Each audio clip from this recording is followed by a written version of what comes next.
Bulavinaka, and welcome to another segment of Speak Your Mind. I'm your host, Serafina Wedlock. Now, in studio with us, it's 2014 already, and the year has kickstarted. And for the Consumer Council of Fiji, it's 74 complaints so far for the New Year's. So here to touch on that, as well as the removal of the disclaimer from Fiji Tax Lotto, as well as we're touching on the Consumer Council Tribunal. That's all in, we'll be talking about today with the CEO of the Consumer Council of Fiji, Mrs. Pramila Kumar. Mrs. Pramila, Happy New Year. Happy New Year. Good morning and welcome to another segment of Speak Your Mind. Now, how has the year been so far? I know, like you said, you guys never closed during the New Year's week, and it's just been busy full on, eh? Yeah, we can never close our office considering the amount of trading that's going on in the marketplace. Right. And every day people are buying. You know, as soon as you wake up, you go to the shop to buy your bread. Yes. You're a consumer. So you know, with all this trading, obviously the council is extremely busy. Okay, well, we'll touch on what's the year's been so far for the Consumer Council. But first up, I remember on our last show, you told me a little bit about an incident involving a consumer regarding the Tax Lotto ticket that he did buy. Now, this has been a challenge that you have taken on towards the end of last year. How has that been so far? Now, with the removal of the Tax Lotto disclaimer. We have looked deeper into the issue, Right. Trying to understand whether the consumer can get redress from Tetacell based in Melbourne, Yes. despite the disclaimer on the receipt issued by Fiji Tax Lotto, and why there is a disclaimer on Fiji Tax Lotto. So we tried to understand all that. But while looking at the issue itself, it's a clear indication that the disclaimer itself is unfair, because it simply says that the receipt does not constitute a valid game entry Okay. unless and until it is accepted by the Tax Lotto in Melbourne, online gaming system. So from the consumer's perspective, once you pay the money, you're given a receipt, the transaction is complete. Yes, that's how we understand it. Exactly. And by putting a disclaimer, they're trying to cover their own backs. Okay. And this is mainly to do with the negligence. Although Fiji Tax Lotto has come out by saying that we need to put the disclaimer in case there is technology failure, power failure, etc., etc. Now, as we were investigating the matter, we also found that Australians who also play this game in Australia from various states of Australia, when they get the receipt, this disclaimer is not there. Oh, so it's not applied for them. It's only not applied for the them. Fiji Tax Lotto. Exactly. And So how come the power failure and technology does not apply to failure them? has taken a bigger stand in Fiji's situation Exactly. and not in Australia? So this is definitely discrimination. Exactly. So we thought, okay, let's look at the terms and conditions imposed by Tetacell, and if there is any room for redress for consumers in Fiji. But then again, it's very clear that Tetacell will not take any responsibility for any retailer selling The lottery the tickets. games, The games. for any negligence, etc., etc. Wow. So it means that the consumers are not been covered at all. Yeah. So it is definitely a concern, and I hope Fiji Tax Lotto will understand that in this day and age, they cannot just put in a disclaimer and try and get away with it Exactly. by pointing us all to the disclaimer. And the amazing thing is, this has been going on for years in the country, has it? Oh yes, And it has. it only came into light when that consumer came to you guys with his complaint. Exactly. I mean, we had no idea because consumer issues are many, and we tend to focus on issues as it is brought to our attention. So when we received this complaint from a consumer, we were equally shocked, particularly when we got the response from Fiji Tax Lotto. And for them, it was more like, hey, read the disclaimer, and, there is nothing else we can do. And this person's, this person can do two things. One, he can get his refund, or he can participate in the next draw. Right. But the bigger question we have here is that at least with this complaint, because this person had the winning numbers, he was able to find out for himself That's right. that his numbers did not reach Melbourne. Now, can you imagine cases where when you don't have the winning numbers, you will never find out whether your numbers ever went to Melbourne or not. Exactly. So it is a major concern. It is. When you it is. spend hard-earned money trying your luck on a game, to become rich quickly. True. But in fact, your numbers have never reached Melbourne. And our concern was, okay, if the numbers did not reach Melbourne, how is Fijitats Lotto informing the consumers? Because that is something they never do. Exactly, they don't. And because you don't inform the consumer, why would he keep the receipt? He will never know that he's in the next draw. Therefore, he should keep the receipt and check the numbers for the next draw. Exactly. So the way the game is operating, it is definitely unfair. Very. And I think Fijitats Lotto needs to have its ethics in order. That's true. And exercise its corporate social responsibility. We cannot hold the agents responsible because the agents are hired by Fijitats Lotto. And therefore, they need to work with the agent to make sure everything is above board. I wouldn't even be surprised if the agents themselves are not even aware of this. When speaking to them, have they actually been concerned about the fact that they're not aware of what the whole operation has been like? No, in fact, it's surprising that they are aware of the disclaimer. They just they're very refuse to much inform the consumers. Yes, they are not informing the public. Yeah. And for such thing to happen in this day and age is fraud. Exactly, it is. It's a daylight robbery where you have a valid receipt, but you are told that, sorry, although you have a valid receipt, I've taken your money, but I cannot assure you whether you'll be entering the next game or not. How can you do that? And I suppose they can do it because we are Fiji. We're gullible, some of us. And they think that, we don't know our rights. Yes. And they can fool us. But the question here is that why should we be fooled? Because it's our hard-earned money that is going towards the game. Exactly. And we expect equal treatment.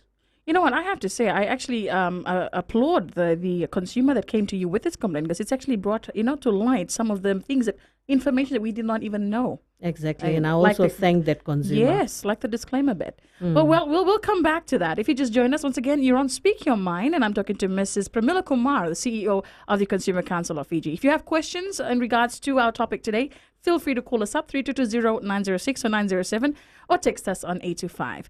Well, we're heading into a break, but we'll be back with more, so don't go anywhere.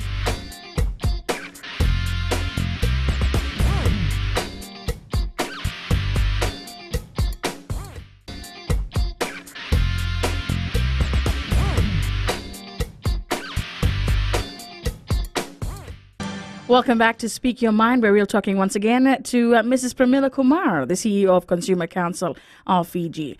Now, Mrs. Kumar, let's continuing on the disclaimer. The disclaimer. What can I say? Attack that we're doing right now. Now, you got the complaint, and you guys dug deep into it. Now, what is the Consumer Council doing about it now? Definitely, we have written to Fijitats Lotto, and we expect the disclaimer to be removed from the receipt, so that it becomes a normal transaction. Right. And it's fair to the person who is playing the game. So for the benefit of our listeners, what does this disclaimer do to the consumers when they do buy a ticket? What the disclaimer does is it simply says that, yes, you're playing the game. I've given you a receipt. Okay. But if I don't put your numbers to Melbourne on time for the draw, even if you win the game, we will not pay you because your numbers never reached Melbourne on time. Only thing I will do is put you into next draw, or you can get your refund. But we all know luck doesn't strike every day. Exactly. And why and whose authority are they using to put you into the next draw if your intention was to play that particular game? Yeah. Right? And for every game, the prize money also differs. Like on 4th of January, the prize money was about $53 million Fijian. So if your numbers don't reach Melbourne on time, then you'll go for the next draw, which can be like $4 million or $5 million. With a lesser value. And what happens if you do win $53 million? And then you realize from your numbers that, yes, you got all your numbers right. You've won $53 million.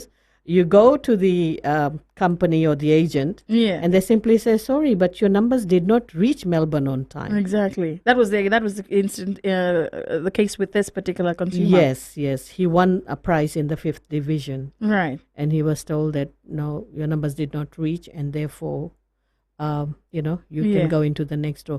But my major concern was that when he went to Yeah. get the numbers checked in the first place, why the agent did not tell him straight that, look, your numbers don't appear on the screen, and therefore you're going to go into the next draw. Right.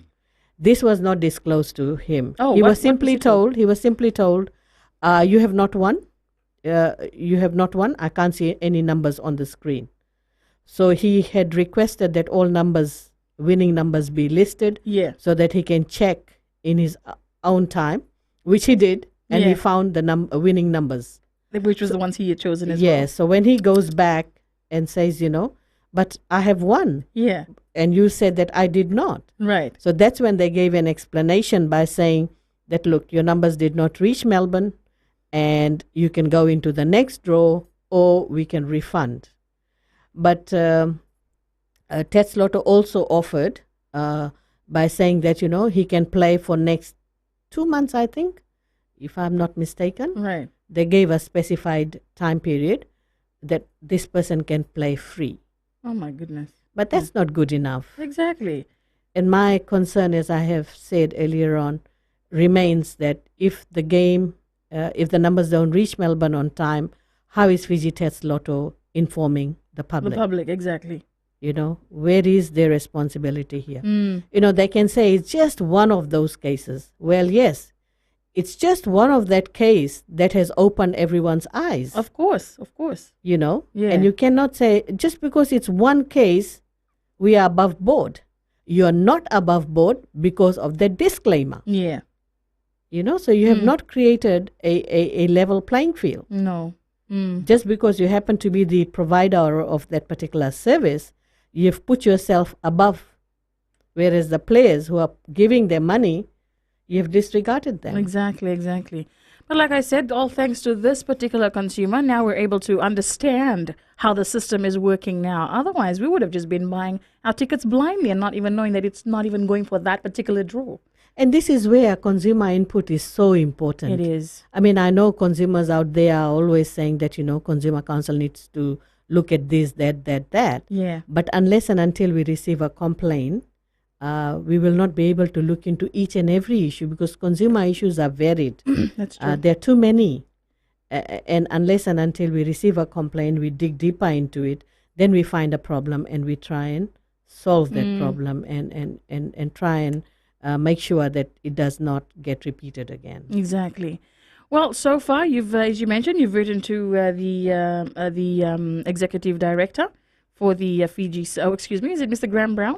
Yes, to Fiji Tets Lotto. Fiji Tets Lotto. I'm just waiting for a response now. We'll be waiting for a response. All right, we'll be keeping you updated right here on Gold FM. But moving on, Mrs. Kumar. Now, I know I didn't mention this earlier, but back to school.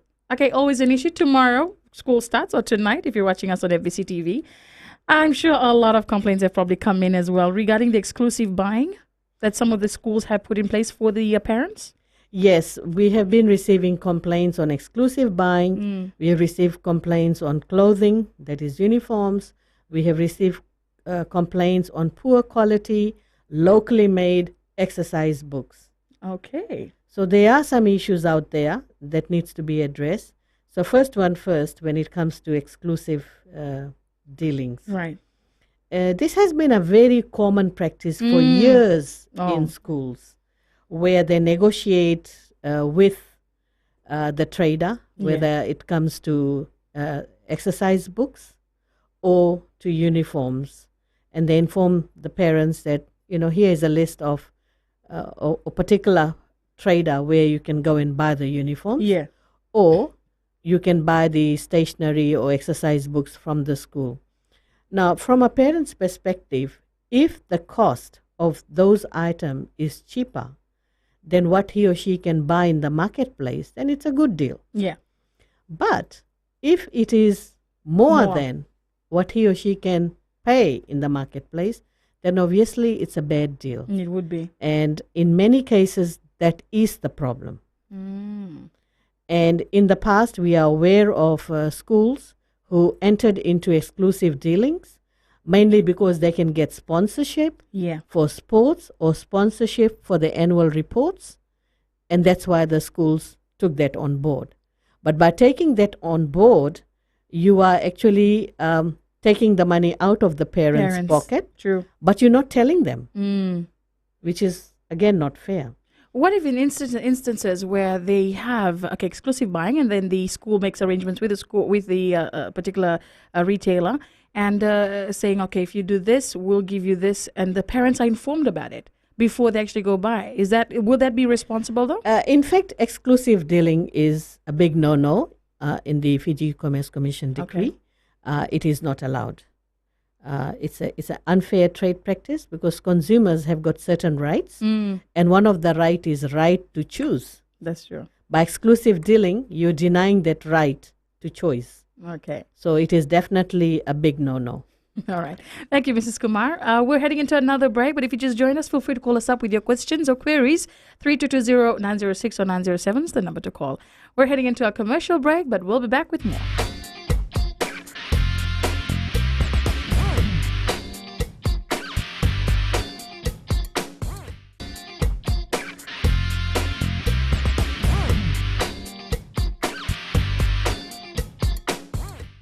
Welcome back to Speak Your Mind. Once again, I'm your host, Serafina Wedlock, and in studio with me, I have the CEO for Consumer Council of Fiji, Mrs. Pramila Kumar, a stranger not to most of you. But yes, exclusive buying, once again, like you said, it's a big no-no, but a lot of schools, some schools are still doing it. But like you also mentioned an interesting point, because I remember back when we were in school, we used to do this. Well, the teacher, the school would come to us and say, you need to go to this particular school because only this particular store would sew the badge on the uniforms. Now, what happens with instances like that, like when it has to do with the uniform? Are the parents still able to go only to that school, or should they be given the option to go to other schools? Parents have the option because they have the money, they make the decision. Right. And they have the choice. So they can always get the badge and get it sewn by someone else, or they can do it themselves. There is no big fuss on that. But I also understand where the schools are coming from. Sometimes they want consistency in quality. Yes. And consistency in design. So that's why they want only one particular trader to do the whole work. But as a school, they need to be mindful of the fact that once they engage an exclusive dealer, that dealer will go out making money at any cost. Because they know there is no one else who's doing that uniform. They are the only ones. And often the schools are not monitoring all that. They have signed a contract with the trader and that's it. Or it can be a verbal agreement. And they're not least bothered. True. So it is for this reason it must be stopped, because we also need to consider the government's initiative of providing free education to the children. And by entering into exclusive dealings, etc., you can make education expensive. That's true. You know, by dictating what kind of shoes children must wear, what kind of bags they must come in. I know we want to discipline the children, but one has to also realize that there are parents who cannot afford. Exactly. And I'm sure the principals of these schools, they can reflect their own school days and how they attained the education. They should not make certain rules, not realizing how did they reach where they are today. Exactly. So they have to be considerate. Exactly. Now, so far, 2014, with this exclusive buying, have you had any complaints? Have there been a big amount of complaints as opposed to last year? The complaints are still filtering in. We have got letters to prove where the schools have specifically named the type of exercise books the parents got to buy.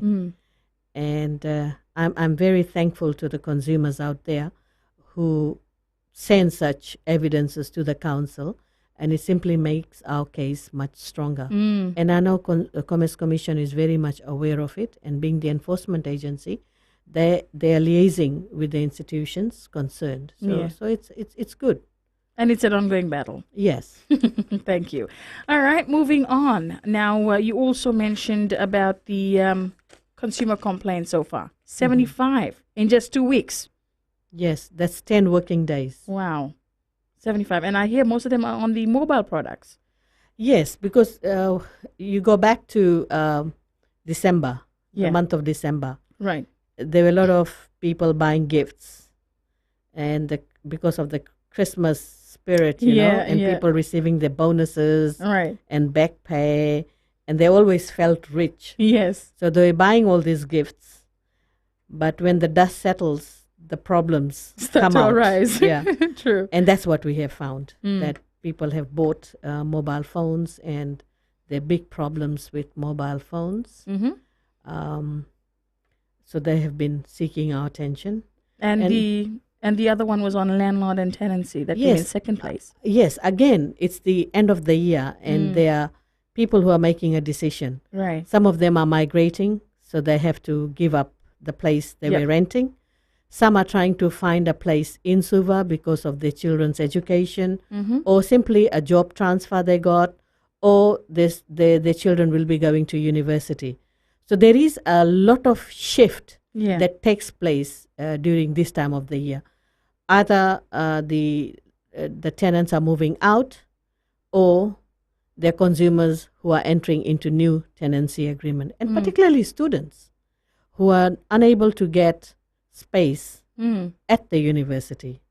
So some of these students would like to live off campus. Yeah.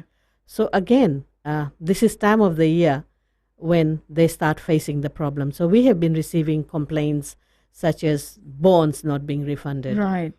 or sometimes the landlord will accuse the tenant for damaging certain parts of the building or Yeah. premises which they occupied, and based on that, they do not wish to refund the Refund the bond. money, yeah. But then again, neither party has any information of the status of the house Before. before.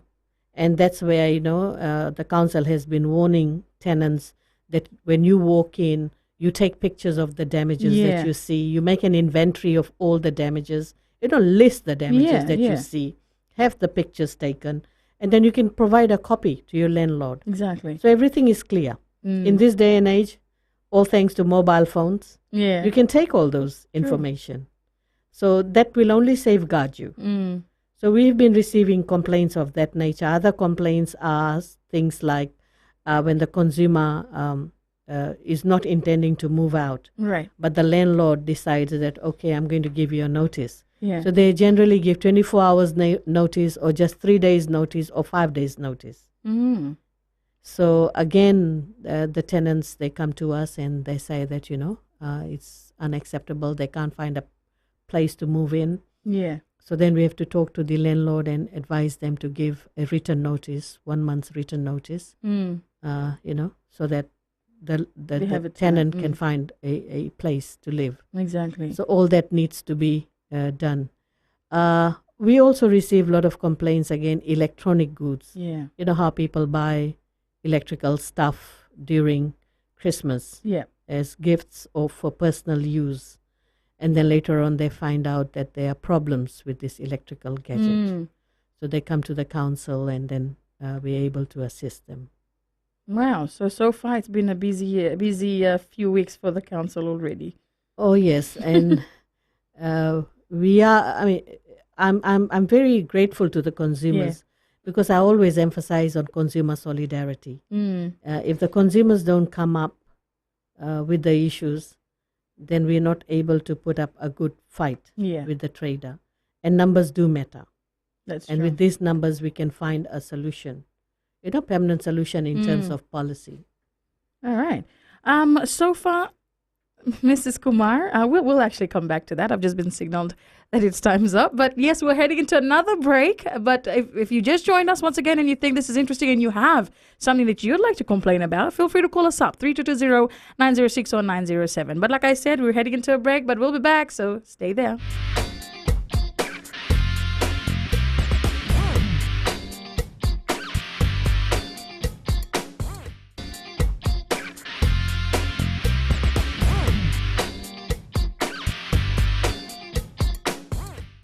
Welcome back to Speak Your Mind. And once again in studio with us, we have Mrs. Pramila Kumar, the CEO of the Consumer Council of Fiji. Now, just mentioned 2014, like you mentioned, after the festivities, the dust settles and then all the problems arise.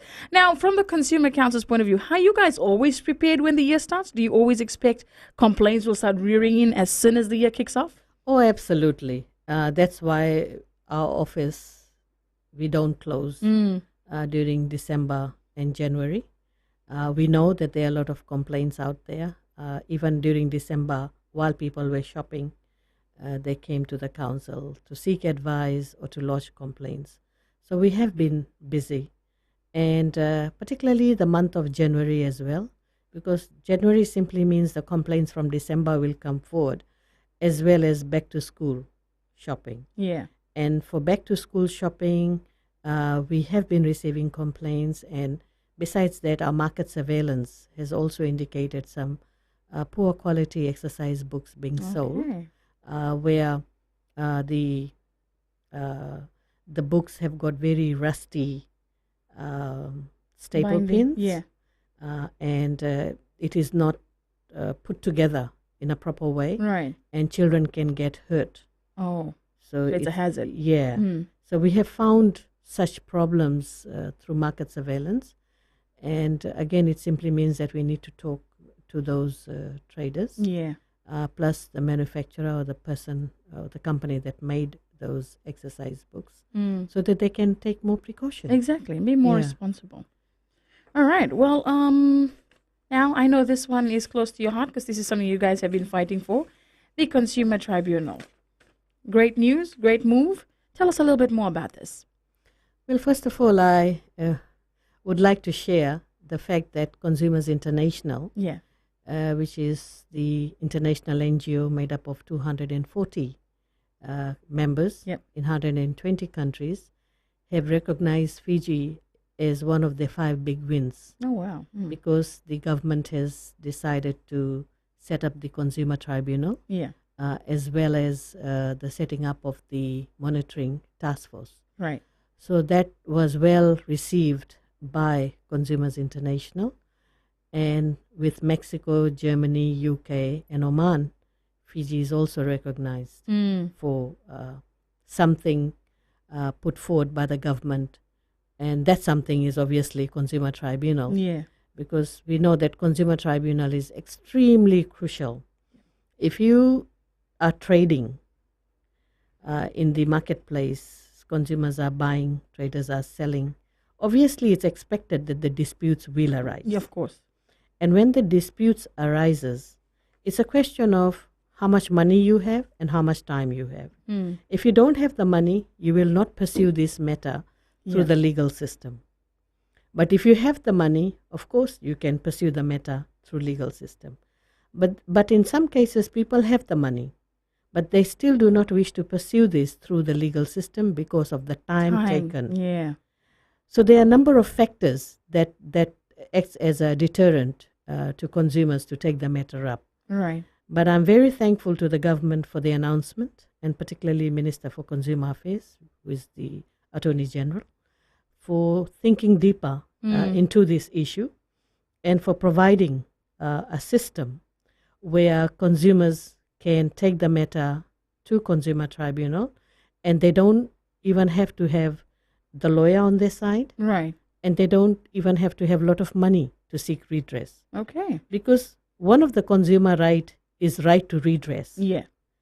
And by setting up Consumer Tribunal, the government has made it easier for the consumers to now, ordinary consumers, to seek redress.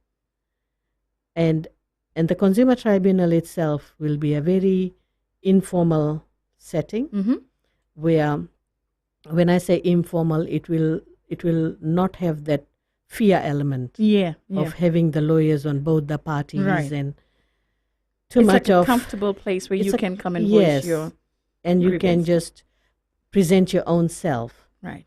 You can just go in with whatever facts and evidence and relate your story at the tribunal, Right. which is much better.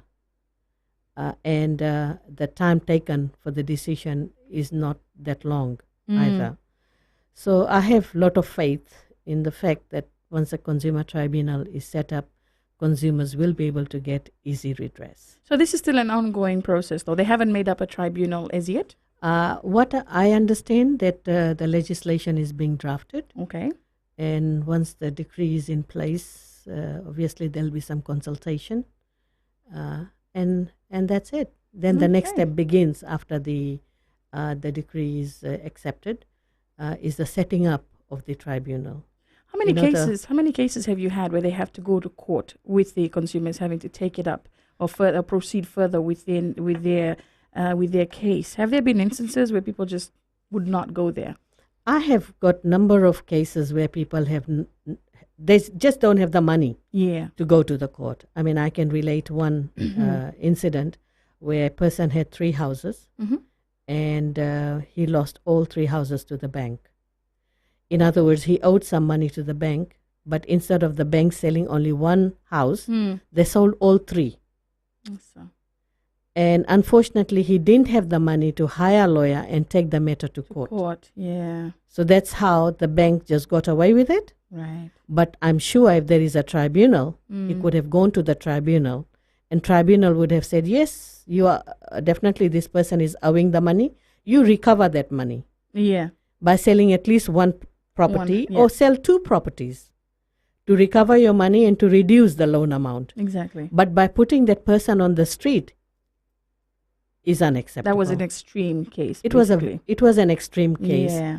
And this was done by an international bank. And I'm sure they can't do it in their own country. Exactly. So this is where the tribunal comes in. They save instances like this for the consumer itself, having to suffer. And similarly, that I mean, we are pushing for the fact that consumer tribunal, because it is an easy, cheap redress mechanism, it should not be abused. Exactly. In other words, if a consumer just wants to score a point against another trader and they want to just take up a matter to tribunal just because it's cheap, it's easy, then we should penalize that consumer as well. Yes. So there has to be a fine imposed on this consumer. Right. So we are pushing for that as well, so that we have a fair system. Because I always say consumers are not always right. Exactly.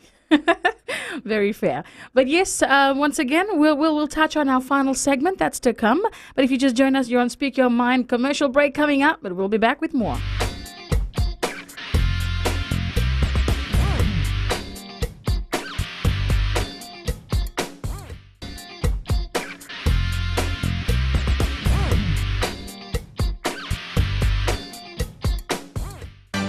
Welcome back to our final segment for today, and we're in studio with Mrs. Pramila Kumar, the CEO for Consumer Council of Fiji.